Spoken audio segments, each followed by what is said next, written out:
Just to welcome you, my name is Paige Hanna, and I'm the Assistant Director of Marketing here at the Access Accelerator, and I will be your host for this evening, and also moderator for the question and answer period. This evening, we're hosting our second financial awareness seminar under the theme Pricing for Success. We have a treat for you with Mr. Darvin Russell, who also was the presenter for the first financial awareness seminar. And so we're really excited to see what he brings to the table today, what he's presenting on, and open to all of your questions. So before we get started, I'll just officially introduce him. Mr. Darvin Russell is a former corporate executive for several Fortune 500 companies and currently serves as a small business owner, speaker, and business consultant. He has garnered his expertise in a variety of industries, including commercial banking, pest control, farming, retail, and logistics. Currently, he serves as the owner and general manager of Orkin Pest Control Bahamas, as well as an IDB consultant and project manager with the Access Accelerator SBDC. He is the former general manager of DHL Express in the Bahamas, and during his tenure at DHL, also served as the head of process improvement for the Caribbean, while serving as a leadership facilitator for the Americas region. Prior to DHL, Mr. Russell served as a professor of finance and economics at the University of the Bahamas. Mr. Russell obtained his Master's of Business Administration from the Ohio State University in Finance with a minor in real estate and a bachelor's degree in economics from South Carolina State University.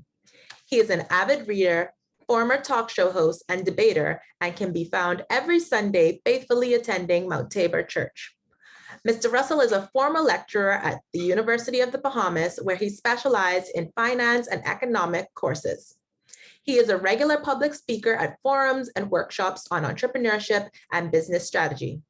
During his spare time, Mr. Russell serves as a volunteer at his church and appears on various talk shows where he discusses personal and business finance. So ladies and gentlemen, we are in for a great treat. His expertise speaks for itself, and I can't wait to hear from him with this presentation. So just one more thing before we let Mr. Russell take the stage is if you do have any questions for the question and answer period, if there's something that comes up along the way, you can go ahead and drop that in the comments, and we will facilitate and try and get to as much questions as we can at the end. But you can, if you have questions throughout the presentation that aren't answered, we'll get to them at the end.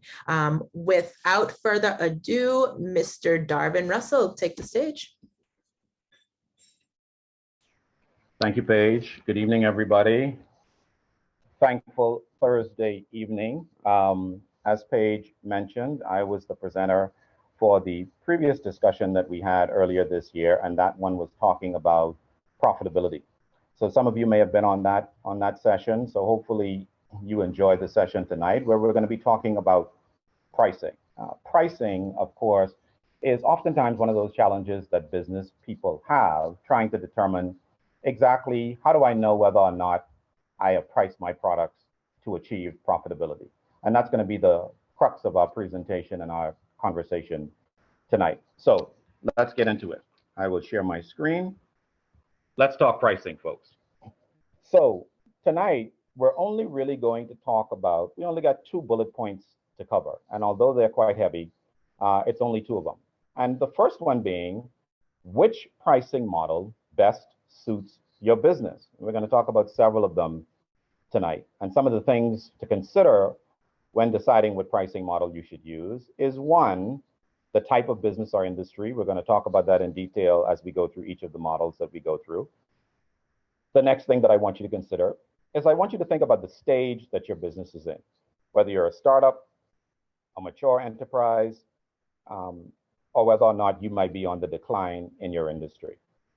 Thirdly, I want you to think about the actual product or service that you're selling, because that might also illuminate some reasons or ways in which you should think about your pricing strategy. Fourthly, are you going to be engaged in discounting? So some folks, for example, folks who are in retail, are famous for always offering a discounted price. So they mark up to mark down. So that's something for you to consider. And finally, I want you to think about future price increases. So if you are going to, for example, enter a market with an artificially low price with the intention of increasing that price over time, that might be a pricing strategy or something within your pricing strategy for you to consider. And then the second major item we're going to talk about are those commonly asked questions that I get periodically from folks interested in pricing. And whatever we don't cover in the presentation, as Paige mentioned, you can reserve for the Q&A. Okay? So before getting into each of the pricing models, let's look at those things to consider, and specifically 2 through 4. So let's talk about the stage of your business. Why do you think that the stage of your business, that the stage that your business is in may affect your pricing? So do you think that a business that's a startup may have the same pricing strategy as a business that is established? What do you think?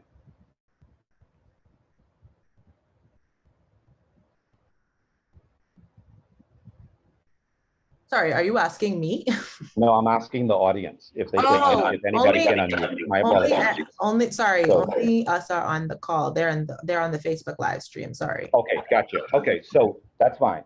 So I'll answer for you then. Okay, so if you are a startup business, you don't have basically a track record, right? So customers or individuals that you're trying to attract, you might need to think about whether or not it makes sense, for example, to match your competitors' pricing when you first enter the market, come in slightly lower, yet competitive, or if you're trying to establish yourself as a premium player in the market, you might go above the prevailing price within that space. Now, I'm sure you have already figured out, if you're going to go above everybody's price within that market, you better be bringing something substantive to the table as a newcomer. So that's one that I want you to really think about. The second one, product specifics. This is important for you to consider if you're entering what we would consider a commoditized space.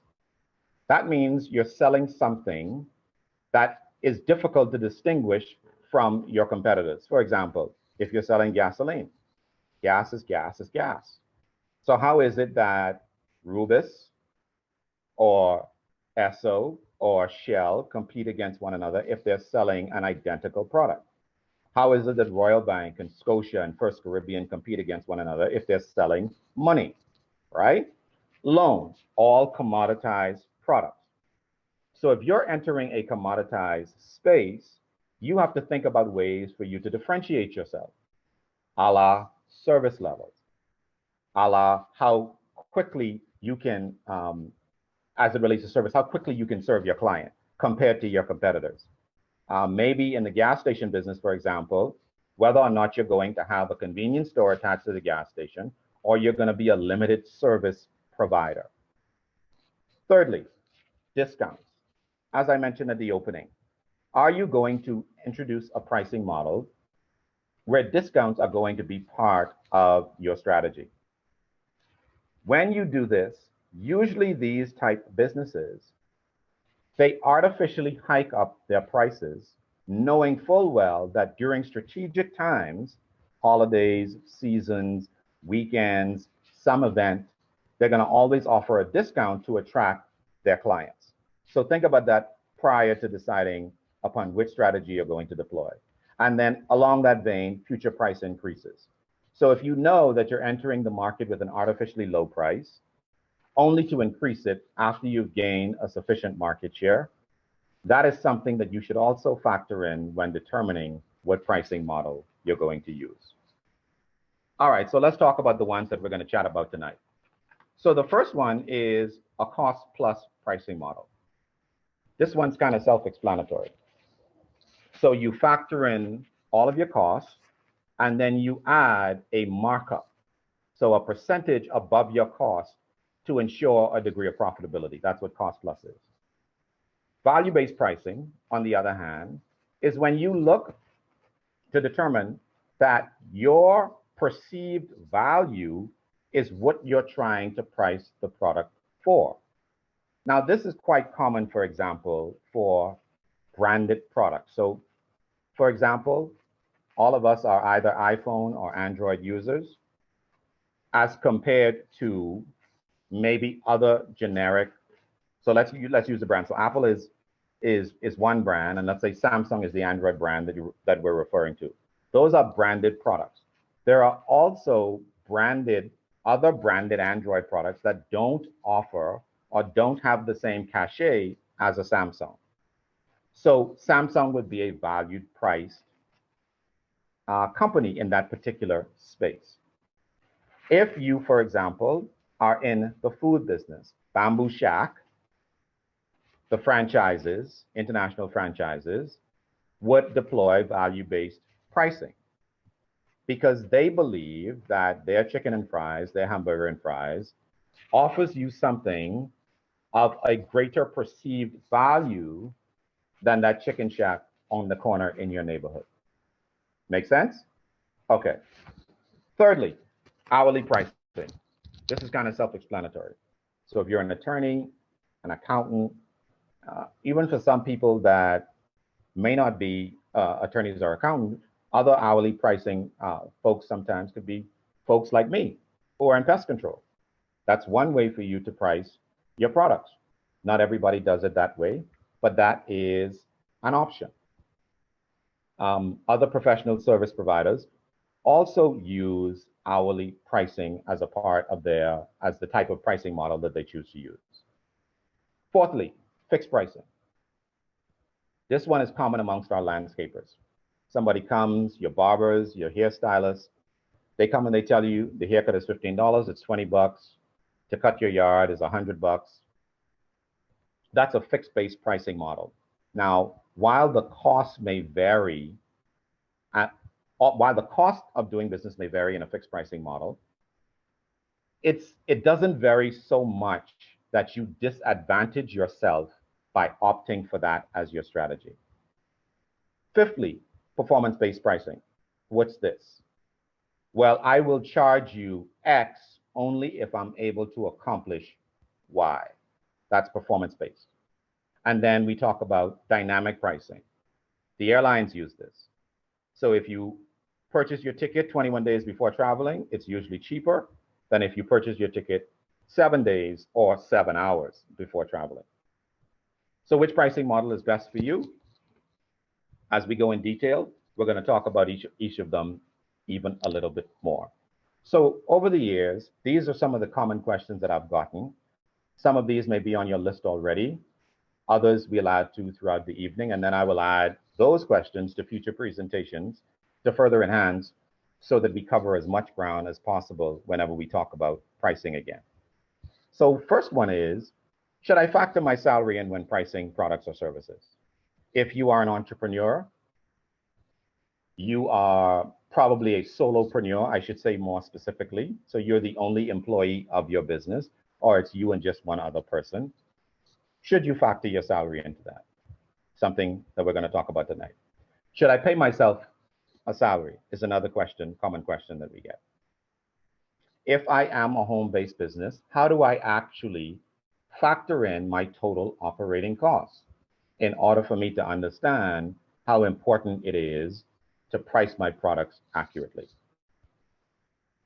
Fourth, I believe that I'm making money, but why does it always seem like I'm struggling to pay my bills at the end of the month, the end of the week, and I got a line wrapped around the corner? We'll talk about that. How do I know, Darvin, if I'm priced too low or too high? A couple more for your consideration tonight. What is the total cost of my product or service? I don't even know. Next question. What is the customer willing to pay for my product or service? Sounds easy, but that's not always as easy as it seems. Because for a lot of people, if you don't know the cost, the total cost, it's very difficult to accurately price for profitability. Next, how unique is my product or service compared to what else is currently available in the market? This differentiation is critically important when trying to separate and differentiate yourself from others in the space. And lastly, what are my competitors charging for the same or a comparable product? So let's look in detail at these different pricing models. First of all, cost plus. Now, this is by far probably the most common one that most people kind of know, right? So you aggregate all of your costs and you assign a markup. So let's say that your costs are $10 and you want your markup to be 40% of your cost. So your markup would then be 4, 40% of 10 is 4. So your price of that product would be $14. So $14 in a price minus $10 of a cost leaves you with that profitability of $4. The cost plus pricing model. This method of setting prices is for goods and services on a cost-based approach. It requires, of course, you adding all of your direct and indirect costs, your overhead costs, and the markup percentage, as I mentioned, for you to get to a level of profitability. This, however, one of the disadvantages, of course, is it doesn't factor in competitive pricing. So you might go ahead and price that product at $14 and everybody else in the market is $12. That's not a good thing, unless, as we already stated, you intended to be premium within that space. Now, what are some of the more common industries that use this model? Well, manufacturing is famous for it, but we are probably more familiar in the Bahamas with the folks in the retail space. So a lot of retailers import their products from the United States, South America, Central America, Europe, Asia, right?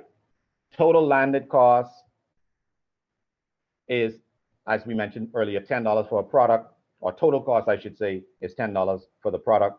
They do a markup on top of that to ensure a certain level of profitability. For a manufacturer, you're manufacturing shoes, you're manufacturing straw goods in the Bahamas. Nowadays, a lot of people are manufacturing soaps and beverages, for example. You aggregate, once again, all your costs, including your raw material. You factor in the cost of your salaries, your overhead, meaning your utilities, etc., all in one package. Markup on top of that, that becomes your price. Okay? Fixed and variable costs need to be considered, of course. Now, I gave you a specific example to show you because numbers are just easier to explain these things. So let's take a look. Now, let's assume, and I used a home-based food vendor as this example because a lot of Bahamians are in the food-based space, especially small entrepreneurs who are just starting out. So let's think about this as a $7 loaf of bread, a $7 chicken in the bag. That's the product that we're selling. So let's look. Now, of course, the price, when you're doing a cost plus model, is the last thing that gets inserted. So you'd start out with the cost of goods, your material, your direct labor. So the people making the bread. If you are a solopreneur, right? Only you in the business, you're the baker, you're the cook. You need to assign at least half your cost in the direct cost or cost of goods sold area. The other half goes in overhead, okay? Some people like to put all of it in overhead because it's a fixed cost as the owner. Some people like to put all of it in direct cost. But just understand why you do one versus the other. Direct cost is meant to be the people in direct production roles. So you are the person kneading the bread. You are the person frying the chicken and the French fries, okay? That's how you assign it to that cost of goods, materials, labor category. Overhead are those fixed expenses that do not change regardless of production levels. So your light bill is your light bill. Your rent is your rent. Your insurance is your insurance, okay? So these things, so you take your cost of goods, your variable cost of $2, add your overhead of $3 to get to a total cost of $5 in our example. We have assigned a markup of 40% in this particular example. So 40% of $5 is $2. Hence, when you add 5 plus 2, that's 7. That's how we get to what our price is in this cost plus pricing example. Now, we extrapolated this to give you a full profit and loss for the sake of discussion. So you sold 100 loaves of bread, 100 chicken in the bag that particular week. So your total revenue was 700. Total cost of goods sold was 200. Overhead 300 for a total cost of 500. And at your markup of 40% above cost, your profitability was $200. Okay? Next one. Let's talk value-based pricing. So earlier we said value-based pricing was that type of pricing where it's determined based on perceived value of the product or service. Notice the use of the word perceived. Now that's critically important. Like we mentioned, if you're in the commoditized product or service business, you're selling gas, for example, you're selling banking services. The product itself is the same, but there is a perceived value. For example, if you're going to Esso, perceived value if you are going to First Caribbean or Scotiabank. You see these also in industries like the pharmaceutical industry and also in the retail industry. So as an example, some of you wear Nike tennis shoes. Some ladies wear Nine West shoes, Malone Blahnik, red bottom shoes, all kinds of, for guys back in the day, it used to be Clarks. Nowadays, I don't know what the fellas are wearing that's expensive nowadays. But those products are sold based on the perceived value. So while a shoe is a shoe is a shoe in terms of its utility, cover your feet to protect your feet while you walk, it has a different perceived value, whether or not it's a Cole Haan, it's Stacey Adams, it's Nike, it's Reebok, or it's a generic tennis shoe from Walmart or Payless. Make sense? All right. The product or service in this particular case can do three things. It enhances the customer's self-image. So when you walk around with that iPhone, it makes you feel as though you are carrying a premium device. It delivers an unrivaled experience. You had dinner with your significant other at Cafe Matisse, at Grey Cliff, at Bahama. Food, food, food. A steak dinner, a crawfish dinner, salmon, same salmon as you would get from Twisted Lime. You pay twice, three times the cost to someplace else because they are practicing value-based pricing, and you are paying a premium because you believe that that is a perceived value. And thirdly, you're responding, this type of pricing responds to trends. So when something is in vogue, you have a tendency to be willing to pay more or be able to price that product higher than when it's no longer in fashion. So back in the day, you may have been using, for example, a BlackBerry cell phone. That had more cachet early on in the 90s, early 2000s even. But that was overtaken by the iPhone and by Samsung. It had lost its perceived value because it was no longer trendy. It missed the smartphone market. Understood? All right. Hourly pricing. As we said, this one deals mostly with folks in professional services. It means you only pay for the time it takes to get the work done. This model, however, has no built-in motivation for efficiency or measures of accountability. So you pay your lawyer that big $400 an hour, $500 an hour, pay your accountant that $300 an hour, pay your consultant $400 an hour, and they're taking their own sweet time to get you your business plan back, to get you your financial statements back, to do what they need to do for you to get a court date. Because you're paying for them by the hour, there is no incentive on their behalf to rush things along. Now, the way in which consumers have fought back against hourly pricing in a lot of these industries, they have demanded that those clients, those entities, give them a fixed price for those products or services.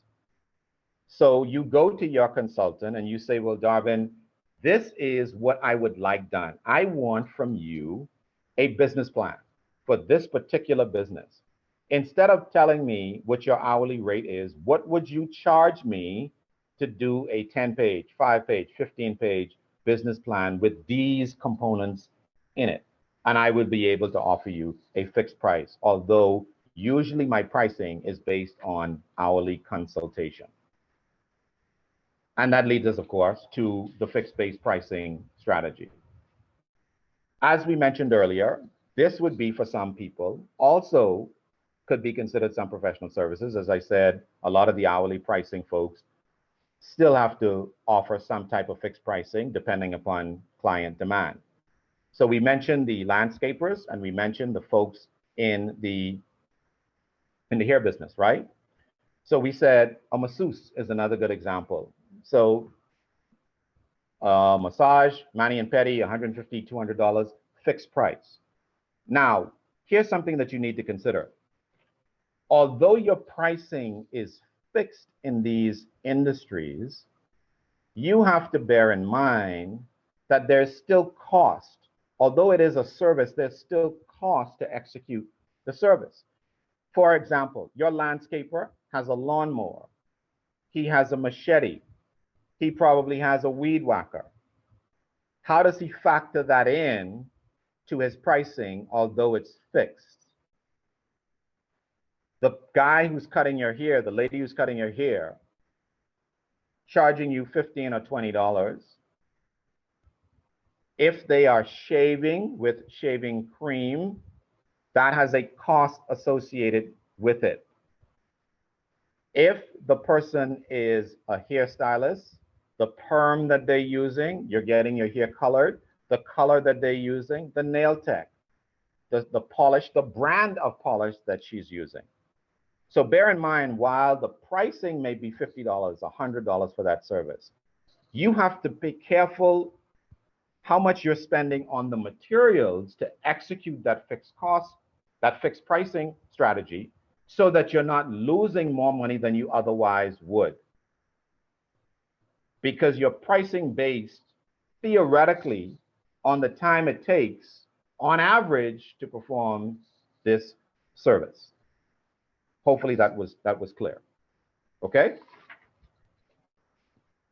Next, performance-based pricing. What is performance-based pricing? Performance-based pricing is the kind of pricing where, another word for it is results-based pricing. It's the type of value-based pricing where the value is based on actual performance. As an example, in the US, I know you see these commercials sometimes on TV. The guy says, we don't get paid unless you get paid. You know, some people call them ambulance chasers. So they do litigation on your behalf, but they only get money if they win the case. Otherwise, you don't have to pay them anything. That's a type of performance-based pricing, okay? If, for example, I'm in the pest control business, the pest control business is one of my businesses. If I come out to perform services for you and the situation is not remedied, we have a guarantee that we will come back out and do the second service free of charge, because that's performance-based. I believe in my skill and ability that we will be able to get the job done. So I am willing to stand by the service that I render to you by giving you that kind of guarantee. All right. Performance-based pricing is therefore best under the following scenarios. It's scalable. The product or service that you're selling is simple, and you have key performance indicators that you go by. As we mentioned, some of the industries, advertising, consulting, in my case, pest control as well, could be added to the mix. Okay? Next, dynamic pricing. And this is the last one we have to cover before we get into those commonly asked questions and your questions. Dynamic pricing. Many of you are familiar with this because dynamic pricing, we know this from the airline business. As I mentioned, if you're in the airline business, if you buy your ticket 21 days ahead of time versus 7 days versus 7 hours, you're more than likely going to pay more the closer you are to your departure date. In the hospitality industry, for the hotel industry, dynamic-based pricing shows up in situations, for example, during significant events or activities within that market. So during Junkanoo or the Christmas season in the Bahamas, the pricing of the same hotel room that you could have gotten for $150 in September, you have to pay $300 for it in December and January. Make sense? E-commerce now, Amazon, etc. When you start to see the demand for a product goes through the roof, you have a tendency to also see the price escalate. Many of you who may have children know full well that during the holiday season, there are certain must-have toys, for example. That's an example of dynamic pricing. They watch to see the trend lines and they mark up the price according to how the demand is going. This gets further exacerbated in the resale market. So you have people, so for example, on Black Friday, which is coming up, people will go out in a fixed price environment, go out and buy a bunch of televisions, for example, a bunch of cell phones that are on special, and they will then go and resell. Why do they do that? They're exercising a form of dynamic pricing that they recognize that the demand for that product has been escalating over time, and they have an opportunity to create or to generate a significant amount of profit based on the trend lines that they're witnessing. Okay, enough talking. Let's talk about some of the things that you've wanted to talk about earlier. So did we cover it all? Well, we talked about the different pricing models. We talked about the cost plus pricing model tonight, the value-based pricing, hourly, fixed, performance-based, and dynamic pricing. And while there are other pricing models out there, like penetration pricing or competitive pricing, we covered these ones tonight because these are the more popular and more common ones that people are familiar with. So let's get into the meat of some of these questions, burning questions that may be on your mind. So should I factor in my salary when pricing my products or services? Darvin, does this make sense to do? I'm a solopreneur. It's only me or me and my husband, me and my significant other, me and a partner. Yes, yes, yes, yes, yes is the short answer to that question. Should I pay myself a salary? How much should I pay myself? Here is how I want you to think about it. Whatever you would have to pay another person to perform that function is what you should pay yourself and factor in to your cost to determine the price to charge. Let me say that again. Whatever you would otherwise have to pay another person to perform the same functions that you are performing, that is what you pay yourself. So if you're the baker or the cook, if the average rate for a cook is $300 a week, that's what you should pay yourself, and that's the salary that should be factored in to determining your total cost so that you can determine what price you should charge for your product or service. Third question. If I am a home-based business, how do I factor in my operating costs? Excellent question that I get every year. Here's how I want you to think about it. I, as a service-based business, I operate most of my businesses from my home. So you factor in, you don't pay rent for that home. You have a mortgage more than likely. But if you had to go and rent the space, probably cost you $1,000 a month. at a minimum. I'm not saying that that's what you assign of the cost. Let's say you're operating out of one room in your home. You have a study, you have a spare bedroom that you set up for your business, you operate your business out of your garage. That space, that physical space of 100 square feet, 200 square feet represents 10% of the total home, the total space that you have. If your mortgage is $2,000 a month, 10% of the space is occupied by your business. So 10% of your mortgage should be assigned to your business. So 10% of 2,000 is $200. Similarly, 10% of your utilities, 10% of your insurance for your home, et cetera, et cetera. You take the percentage that the space that you're occupying for your business utilizes compared to the total overall space and the cost of it. And that's what you assign as your operating cost for your home-based business. Hopefully that's clear. Fourthly, man, Darvin, I believe I'm making money, but why does it seem like I'm always struggling to pay my bills?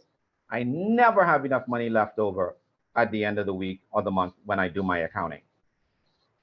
Look, this is happening to you because 9 times out of 10, you have not factored in all of your costs.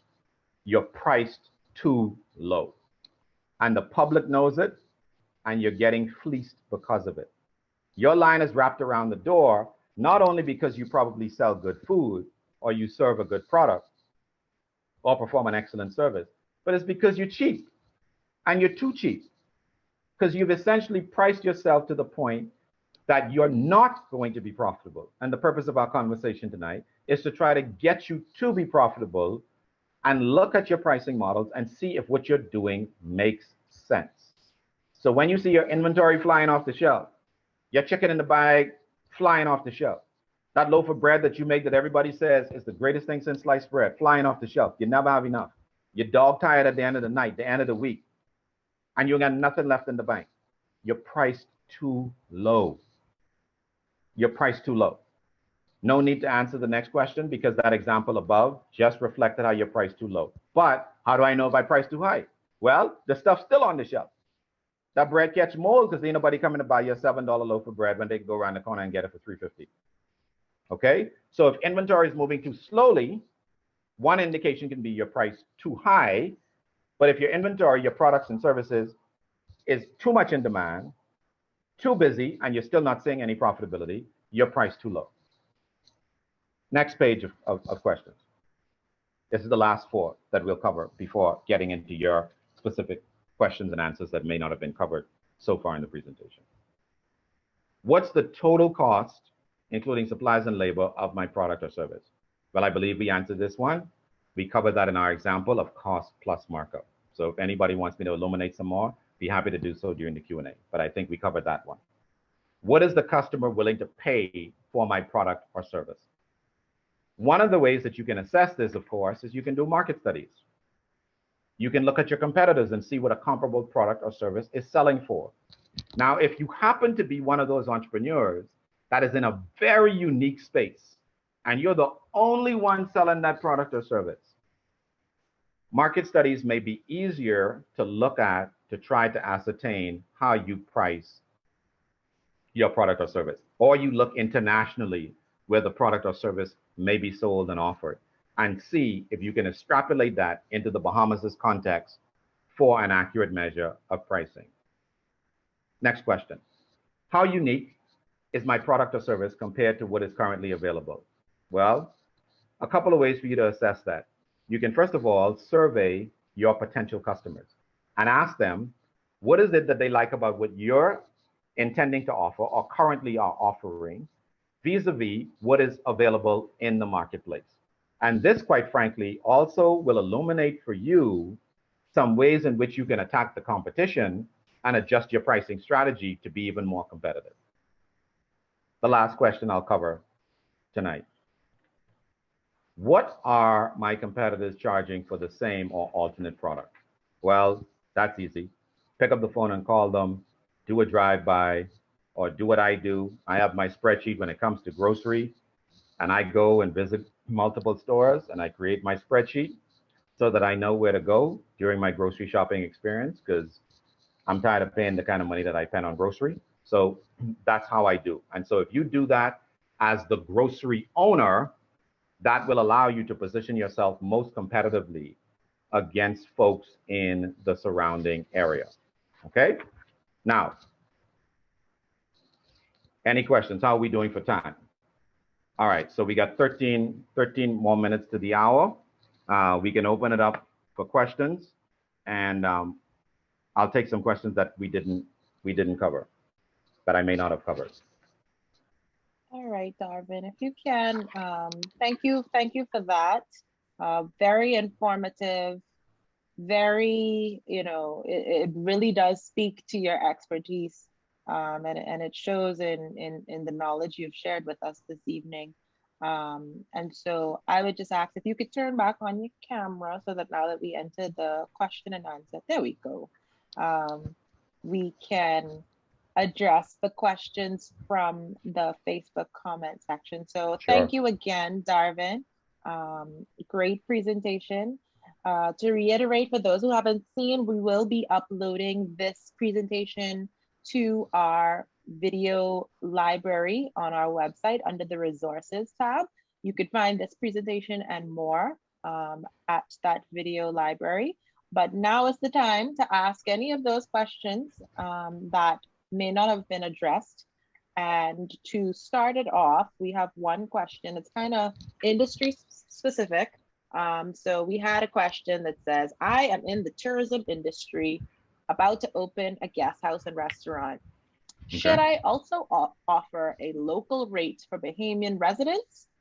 So far, our prices are all inclusive. So this question is about Bahamian residents and rates and discounting when it comes to those special sections of, target audience. Okay, so that's a great question. Now, I would have to ask them, it depends on what your intent is. What's your motive, right? If you are selling out purely to international customers who are willing to pay a premium for your all-inclusive product offering, there's no need for you to do that. If, however, you are dealing with vacancies, what you could do is offer the Bahamian rate only on specific days of the week. So for example, a lot of people want to come for a weekend, Friday through Sunday. Only offer the Bahamian rate Monday through Wednesday. That might be one way for you to attack it. You could also think about not offering the Bahamian rate as an all-inclusive rate. So if, let's say, your all-inclusive rate is $200, because that includes, like she's saying, everything, maybe a meal, maybe even a vehicle. Maybe your Bahamian rate is just $80 a night with no frills. So, and it's only available on Monday to Wednesday. So you can switch it up a little bit. You can deal with it with days of the week, or you can deal with it with a stripped down product offering. You see this sometimes, for example, in the restaurant business. You're not getting a whole lot of people paying $30 for that lobster dinner, right? Because you're serving it as a dinner. So the way for you to deal with that is you offer a snack. Maybe if you offer a snack, it gets it down to $25. Maybe if you say, lobster is hard because you can't cut the lobster out. Most people wouldn't serve a half a lobster. So let's use conch as an example.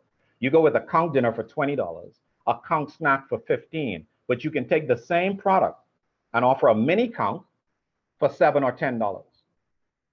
And if you do 10 times 2, because you could get 3 mini conchs for one regular conch, you probably stretch your profitability considerably when you slice and dice the same product in that way. So hopefully that answered your question. Nice, thank you. Thank you for the examples. There's another question here that asks, when is too soon to increase your pricing? Oh, wow. This is just my personal thing with this. It's always easier to decrease than to increase. Okay? So oftentimes customers are really bothered when they feel like they were duped. You started off, and you hear Bahamians say it all the time. Man, look here, boy, when you open, your prices used to be so good. Now you just like the rest of them. Okay? So I would say you would know that it's time to get some incremental increase when, as I mentioned earlier, stuff is flying off the shelf. You're really not making money at the price that you're offering it at, or you have a situation where you're chronically running low on inventory, and it's a problem. So it's not so much a timing issue as it is what's going on in your business that's reflective of, you know what, maybe my price is a little too low, working way too hard, and at the end of the week, I ain't got nothing to show for it. All right, thank you. Another question we have here is, can you mix pricing strategies throughout your business cycle? Throughout your business cycle. I guess technically that you can. I'd like to know a little bit more about your business though, because usually your pricing strategy is pretty well thought out. Like, why would you want to do that? Like, give me a little bit more of the scenario for whoever that was who sent in that question. Like, I could see, as we mentioned, you're in the hourly pricing space, like I said, an accountant or what have you, and you still offer a fixed price product or service, right? I get that. But if you're in the value space and you're trying to match that with the fixed pricing model, then I'm not too sure that those two things mesh together. So I'd need to know a little bit more about that. I won't say absolutely no, you shouldn't, but I'd need to talk to you a little bit more to get to the meat of the matter on that one. All right, and here we have another question. Well, this is more of a comment. They said that some entrepreneurs mark up 200%. It Right. seems that they want their profit margin to reduce all risk of loss. Sure. This is just a comment. Yeah. I don't know if you have true. anything No, to say to that. it's very true. But but I know sometimes it feels as though the price is irrational. But if you've ever had to actually import goods into this country, you will realize that you're not being fleeced as much as you think you are, because a lot of these businesses aren't making that kind of margin. But I do get what you're saying. And that's why I always believe competition is key. The only way that you can manage that is to make sure that there's always competition in the marketplace. Yeah, because I mean, me jumping on this person's question, there is a particular organic brand of cleaning spray, and this was obviously before COVID. So at the time, I could have picked it up in Target for about, let's say, $2.50, right? A cleaning spray. I found it over here. I was very excited to find it over here. $10. And they were selling it for $12. Wow. There is no amount of shipping, and there's no amount. There's no reason that it should be that high. The so rule of thumb I think should be it should be 3 times the cost in Florida. That's a reasonable profit margin. You get about 10 or 15% profit margin if you're in the retail space. Okay. To piggyback off of the question about mixing strategies, the person said that it's a skincare retail business. Okay, so skincare. So they're selling the products, or they are providing a skincare regimen service. So are they treating your skin, or are they just selling skincare products? Okay, so we'll wait on that answer while we get to another question. Should entrepreneurs create business models that considers loss? That considers loss. I don't understand that one. Like losses, I guess. That losses, should they create loss? Business models that considers loss, I guess. Well, I'm going to answer it this way. I don't know if I'm answering your question. Maybe stolen items, maybe. Well, maybe theft? I look at it this way. You could have what's called a loss leader as a part of your overall pricing strategy. So, for example, if you are in the grocery business and every week people buy bread, milk, and eggs, and you're willing to break even on those 3 products just to get people in the store. This is what Solomon's does, right? So they will sell those 3 items cheaply every single week, every single special. because they know once you come in there, you're not leaving with just those 3 items. So they're willing to take a loss or just break even, so 0 profit, in order to make the money off the other 7 items that you have in your shopping cart. So yes, that's a deliberate strategy that you can deploy, provided that you have a basket of products or service, so that your overall, your total profitability is sufficient for you to remain in business. Okay, so I mean, I brought it up. So what about loss like theft? How does one consider that in pricing? Well, you're gonna have to measure that on a weekly or monthly basis, however frequently you do your financials. So you're gonna know based on what people are buying or patronizing, whether or not you've gone too far or you have to change your pricing strategy. So if you see all of the customers coming in and only getting those 3 items, you've screwed yourself, right? You kind of messed up. So you got to make at least a little bit of money on those. Even if that's all they're coming in for, maybe you only make 10% margin as opposed to 30 and 40 on everything else, but at least you're making something. So you have to monitor that very carefully on a consistent basis to know whether or not you've cut too deep into your margin in an effort to attract customers. That's a constant monitoring. Okay, but how does that, sorry, maybe I mixed up the question.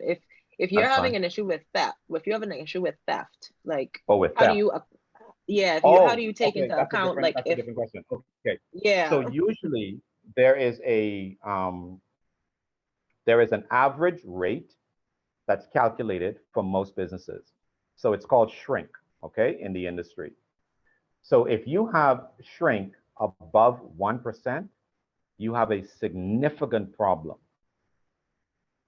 So you should not be losing more than 1% of your inventory to shrink, which could be theft, loss, errors, all kinds of different reasons. Most people focus on the theft component of it. So what happens is you price that into your product. So you increase the price of your product by whatever percentage shrink you think you have. So if you think you're having 2% loss to theft, you increase your price by 2% so that it nets out to the same. Okay, understood. And again, what did you say are all the categories included under this shrink? So shrink would be theft, damaged product, just loss. So let's say the pallet fell off the truck. It's the same. It will still be counted as it'll be counted in that shrink category, just as though it was theft. Inventory errors would also be considered in that category. Okay, understood. Another question here. From your experience, what is the recommended percentage markup for a cost plus based business, considering basic variables? Is it a product business or a service business? I'm not sure. They didn't specify. More than likely it's product. So let's say about 40 to 50% on cost. Okay, so if it's a product, what about service? Well, if it's service, it's significantly higher than that because their cost is like really low, right? So usually you don't see a cost plus. They don't do a whole lot of cost plus in service-based businesses. Okay. Another question we have here is, would you recommend requiring prepayments to avoid overstocking on inventory? Ooh. Now, prepayment meaning the client has prepaid for something from you. So they basically said, Darvin, here's $100, bring this in for me. Therefore, there's no overage or underage in inventory. Yeah, if you can get by with it, why not?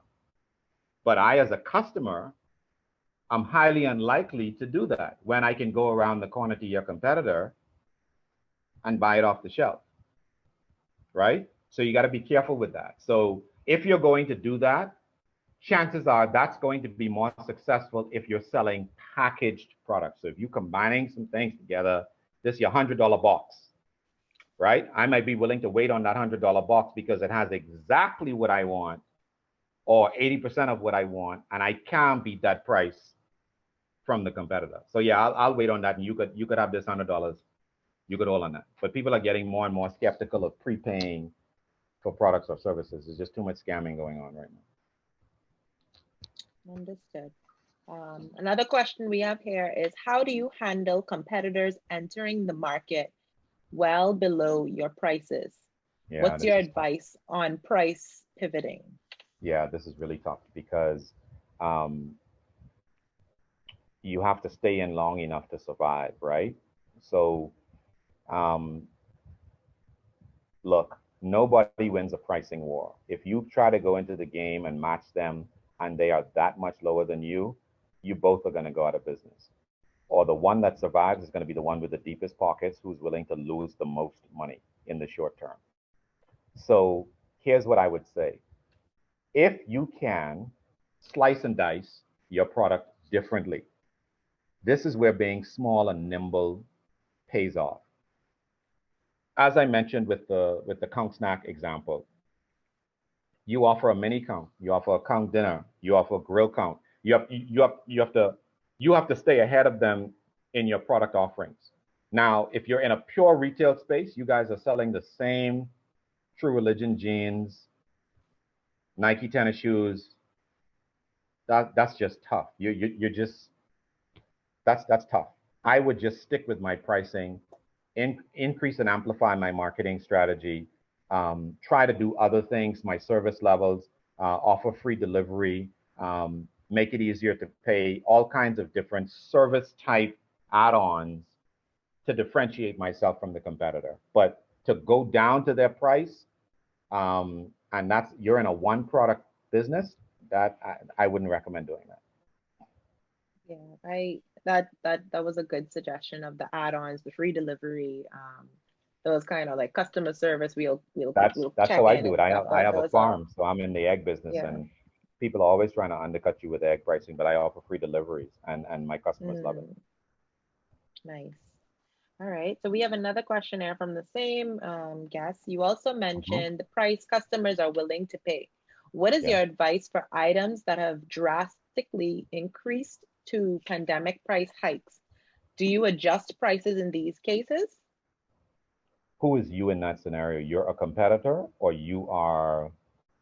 I guess as the business owner, with cost of things, You don't have a certain items have been driven up. Wood, yeah. different stuff like that has increased. So how do you So adjust your prices in these cases due to the pandemic?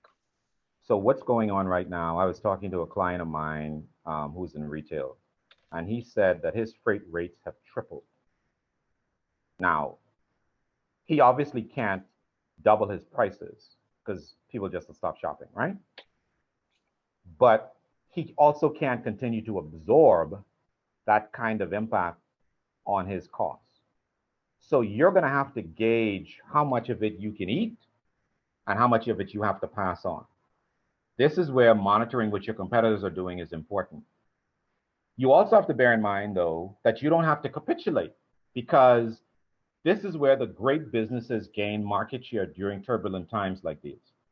If you're the one who's able to hold the line the longest, you engender a degree of loyalty from customers that you lose if you're the first to come out of the gate with a price increase, especially if it's substantial.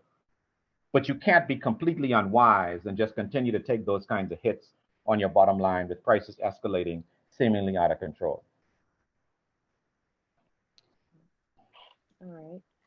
We have another question here. As a product manufacturer selling retail and wholesale, how do you determine your prices for retail versus wholesale? Okay, so if you're selling wholesale, you're going to have to sell it to a price where when that gets resold, they're still making the money. They're still making some money. Usually in the wholesale business, you are willing to accept a lower net margin for a higher total sale.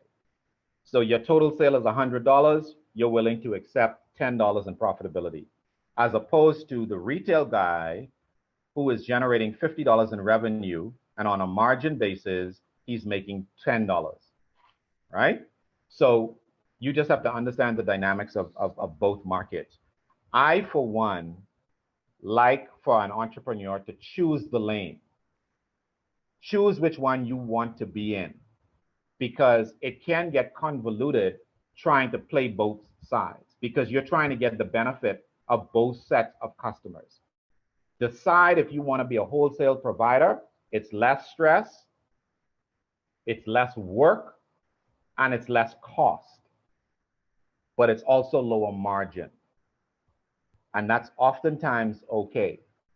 The retail business is more cost, higher margin, but it's also much more competitive. So you just have to, wherever you find your competitive advantage, that's where I say that you should play.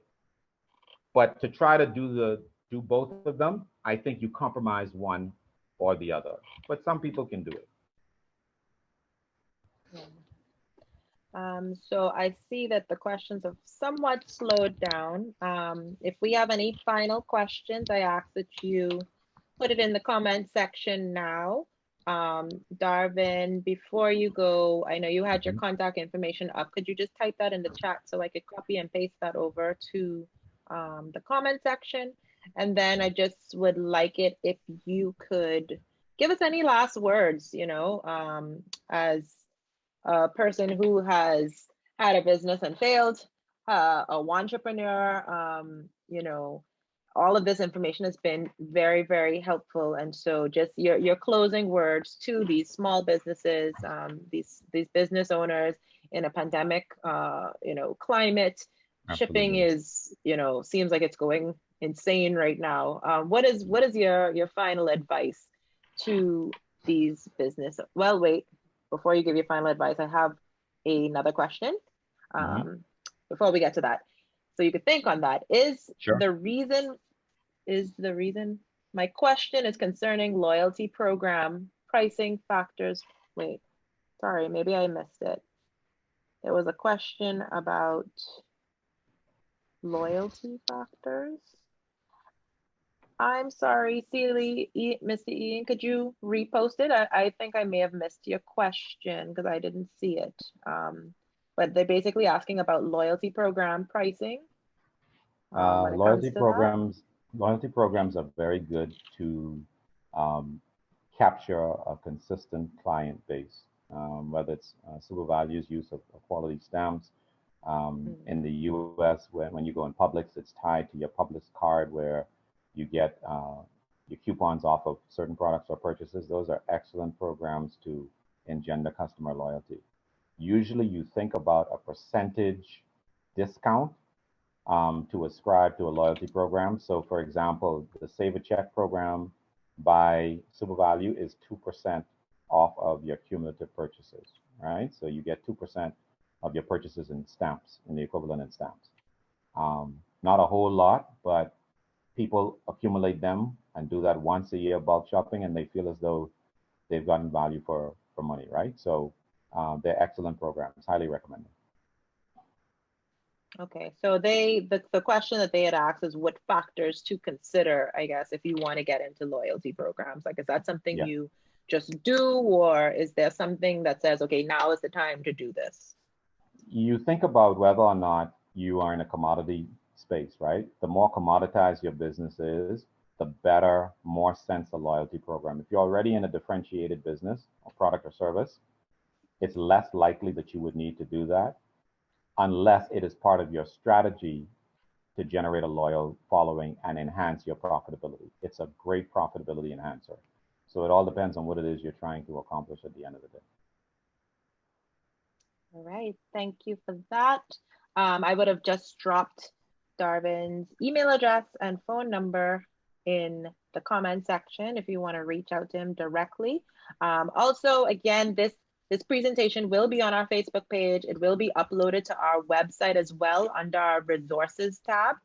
We would have a lot of presentations and different videos that we have filmed over the years up there if you want to check that out. Also our YouTube channel at Access Accelerator.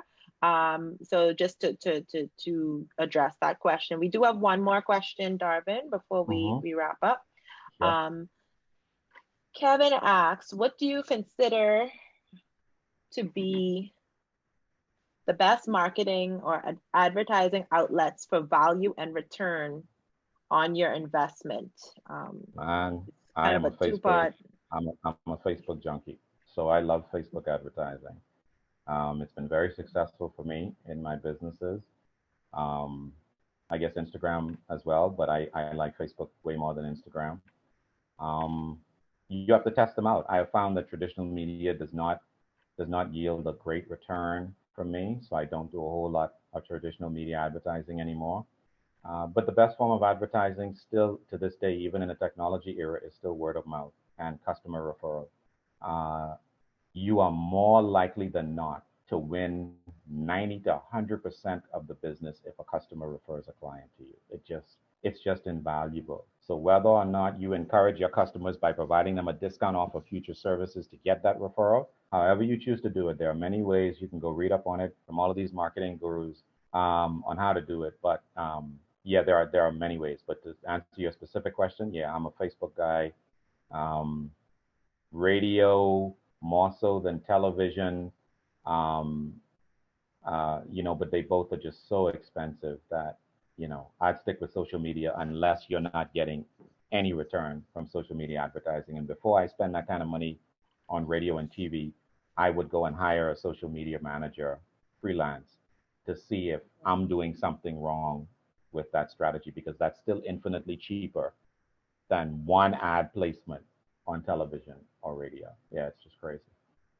Yeah. So I mean that was a two-part question, but since I am in communications, my suggestion to that would be something that you would have mentioned earlier is market research. There really is no one cookie cutter answer to that, because Yeah. influencers for one may not work for Yeah. your business. It may just be weird that you have an influencer Right. showing off Right. your Right. I don't know, your landscaping, That's so true. like Yeah. sometimes it seems so forced when I see people, trying to use certain Yeah. marketing That's true, strategies. Paige. And I'm like, this doesn't fit. Like, figure out what your target audience is, Absolutely. um, and then go from there. But that's going to be another discussion on another day when we talk specifically about marketing, Yeah. which we do have in our pipeline. But the question to that to do with, I guess, pricing would be, what percentage of your sales do you suggest investing in marketing and advertising? I guess when that comes to pricing or all this 3 to financial 5%. talk, is 3 to it 3 to 5%. 5? Mm-hmm. Okay. Okay. All right. So with that, we are going to wrap it up. Darvin, again, the question was asked. What is your final push? I think I could speak for us all when we're looking at the last 2 years, when we've realized, literally anything can happen at any time. So Mm-hmm. you being in a pandemic world and having these ideas, pricing you don't necessarily always control. There are a lot of external Yeah. factors. How do you encourage our small business owners to keep chugging on? Yeah. And what's your final push to that? That's a great question, Paige, and I'm glad you asked it. I'll give them a couple of things. I think we're headed into another cycle of uncertainty, unfortunately, with the way things are going. Our country is in perilous financial situation. The world's economy has still not come out of its um, malaise, if you will, and COVID is still lingering around. That being said, I'm still hopeful as a business owner because I do believe that you can deploy strategies to be successful in chaos. So, one of the things that you could do is I want you to think about your businesses differently to the point that you need to figure out, how do I add value at zero cost? At zero cost, as close to zero as you can. Because the one who's going to make it in the next phase of this economic cycle might just be the one that just survives it. And the one way that you can survive it is by having a loyal customer base, and you do that by offering them value for money. So I would be saving, because I think cash is going to be king in the next 12 months. I would not be spending recklessly. I would be patient, not be willing to fold up my tent too quickly just because things look bad. Think about a way to pivot before you close up shop. especially if you're a solopreneur and it's all about your hustle. Okay? There are many people in the Bahamas that are willing to help you think about your business differently. But be willing to pay for services. Not every good advice is going to be free. Pay professionals to get quality advice. It's okay to do that. Okay? So those would be the things that I would leave with you. Just keep your hustle on, man. Keep your head up. All right. And so I guess as I close it out, you just said a few things that I wanted to touch on. So one of them being to pay professionals. I think a lot of times as small business owners, we try to do everything ourselves. Yeah. And there are some aspects of business that you just aren't good at. You don't know. So before you cause yourself to be, I guess, a detriment to your own business, seek out those services. That is part why Access Accelerator exists. We're here to give you that assistance. We're here to give you that advice. So I agree with the either paying professionals or seek advice when you don't know any better. It's okay to not know it all. I know nothing of finance. I could play around with QuickBooks all I want. I need someone to help me. That part. And the second part is when you were talking about, not folding, my advice to persons would be to be the solution. If you're getting into business, I think a lot of times we're like, oh, this is a good idea. I just thought this up. Nobody think of this. I just want to do it.